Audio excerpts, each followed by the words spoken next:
मेधा शुरू से ही पढ़ने में होशियार और मेधावी छात्रा थी। अच्छी पढ़ाई के बाद अच्छा कॉलेज सिलेक्शन और फिर बहुत अच्छी जॉब। तूने तो मेरा नाम रोशन कर दिया मेधा। अरे लेकिन ये जो काम करने का तरीका है ना, इसे बदल ले।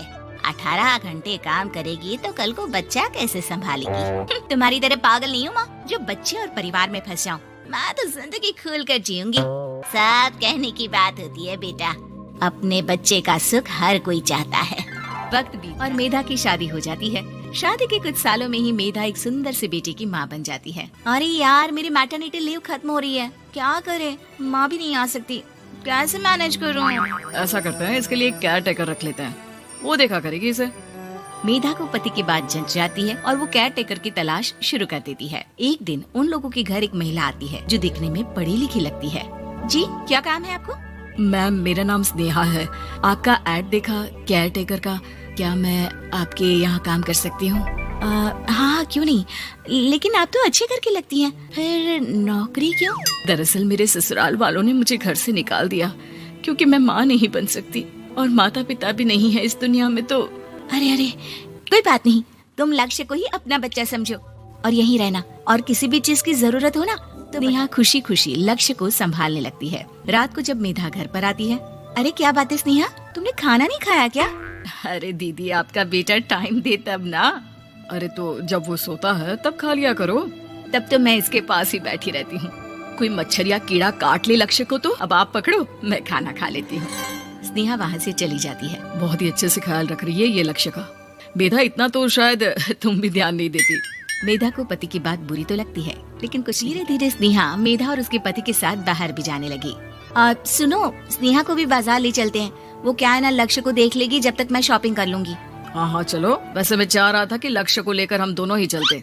क्या यार, तुम तो फ्री में इमोशनल हो जाते हो, कितना देख लेंगे हम दोनों मिलकर, ले चलो उसे। कार से निकलकर मेधा और लक्ष्य रोड क्रॉस कर रहे थे कि सामने से कार आ जाती है। मेधा का ध्यान नहीं होता, लेकिन स्नेहा तुरंत लक्ष्य को मेधा से छीन लेती है। मेधा गिर जाती है और कार मेधा को छूकर निकलती है, जिससे मेधा को खून आ जाता है। पति मेधा को हाथ देकर उठाता है। स्नेहा लक्ष्य को लेकर गले लगाई रहती है। थैंक्स स्नेहा, मैंने तो ध्यान ही नहीं दिया था कि कार आ रही है। स्नेहा का गुस्सा मालकिन पर टूट पड़ता है। अरे कैसी माँ है आप, अगर आज कुछ लक्ष्य को हो जाता तो मैं आपको कभी माफ नहीं करती। छोटा सा बच्चा है, उसे चोट लगती है तो पता है कितनी तकलीफ होती है। पति भी स्नेहा को देखने लगता है कि उसे क्या हो गया। मेधा को स्नेहा पर काफी गुस्सा आ जाता है। घर आकर कहती है, देखो स्नेहा, माना तुम लक्ष्य को बहुत प्यार करती हो, लेकिन वो मेरा बेटा है, मैं कभी जानबूझकर उसके साथ बुरा नहीं कर सकती, समझी? मुझे माफ कर दीजिए, मैं लक्ष्य को लेकर कुछ ज्यादा ही सेंसिटिव हो चुकी हूँ। मैं ध्यान रखूंगी कि आगे से ऐसा ना हो।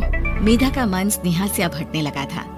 एक शाम मेधा ऑफिस से घर आती है कि लक्ष्य उसे दिखाई नहीं देता और ना ही स्नेहा। वो स्नेहा के कमरे में जाती है जहाँ दोनों सो रहे होते हैं। अरे स्नेहा, लक्ष्य को आज इस कमरे में क्यों सुला दिया? दीदी, मुझे नींद आ रही थी, ऐसे में उसे कमरे में अकेले लिटाना मुझे ठीक नहीं लगा। मेधा बच्चा उठाने लगती है कि स्नेहा टोक देती है। रहने दीजिए ना दीदी, सो रहा है, फालतू में नींद खराब हो जाएगी। मेधा को गुस्सा आ जाता है और वो बच्चा उठाकर वहाँ से चली जाती है। अगले दिन मेधा स्नेहा को बुलाती है, साथ में एक और लड़की खड़ी होती है। स्नेहा, अब तुम अपना कुछ और देख लो, हम लोगों को नई केयर टेकर मिल गई है, तुम इस हफ्ते घर छोड़ देना।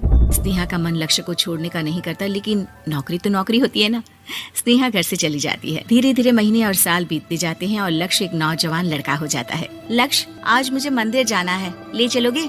ठीक है माँ, एक काम करके अभी वापस आता हूँ, तब तक आप और पापा दोनों तैयार हो जाइए। दोनों तैयार होकर बैठ जाते हैं, लेकिन लक्ष्य काफी देर तक नहीं आता।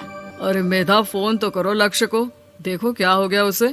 मेधा फोन करती है तो पता चलता है कि लक्ष्य का एक्सीडेंट हो गया है और वो सिटी अस्पताल में है। जल्दी चलिए, पता नहीं कैसा होगा मेरा बेटा। अरे चिंता ना करो, सब ठीक होगा, मैं अभी कार निकालता हूँ। दोनों मियाँ बीवी अस्पताल पहुँचते हैं, जहाँ वो लोग देखते हैं कि लक्ष्य बिस्तर पर पड़ा होता है। एक महिला इन्हें यहाँ लेकर आई है, वो वहाँ बैठी है, लेकिन फिलहाल तो आप लोगों को इनके लिए किडनी का प्रबंध करना होगा। एक्सीडेंट में इसकी किडनी डैमेज हो गई है। मेरी ले लीजिए डॉक्टर साहब, मेरे बेटे को बचा लीजिए। नहीं, आप माँ हैं, आपकी नहीं ले सकते, पिता की भी नहीं। आप किसी रिलेटिव या दोस्त से पता कर लें, और हाँ, थोड़ा जल्दी करें क्योंकि देर होने से मामला बिगड़ सकता है। मेधा बैठकर रोने लगती है कि वहाँ डॉक्टर आ जाते हैं। जिस औरत ने आपके बेटे को यहाँ भर्ती कराया था, वो अपनी किडनी आपके बेटे को देना चाहती है। कौन है वो, कहाँ है वो? तभी वहाँ स्नेहा आ जाती है। स्नेहा तुम? मैं लक्ष्य को पहचान नहीं पाई थी, लेकिन आप लोगों को देखकर समझ गई कि ये लक्ष्य है, इसलिए वापस आ गई। मैं अपनी किडनी आपके बेटे को देना चाहती हूँ। मेरी अपनी तो कोई औलाद नहीं, लेकिन लक्ष्य में मैंने हमेशा अपना बच्चा देखा। तुम धन्य हो स्नेहा, जो इतने साल में भी लक्ष्य को भूल नहीं पाई। सही मामले में तो वो तुम्हारा ही बच्चा होगा, क्योंकि जन्म भले ही मैंने दिया हो, लेकिन आज तुम उसकी जिंदगी बचा रही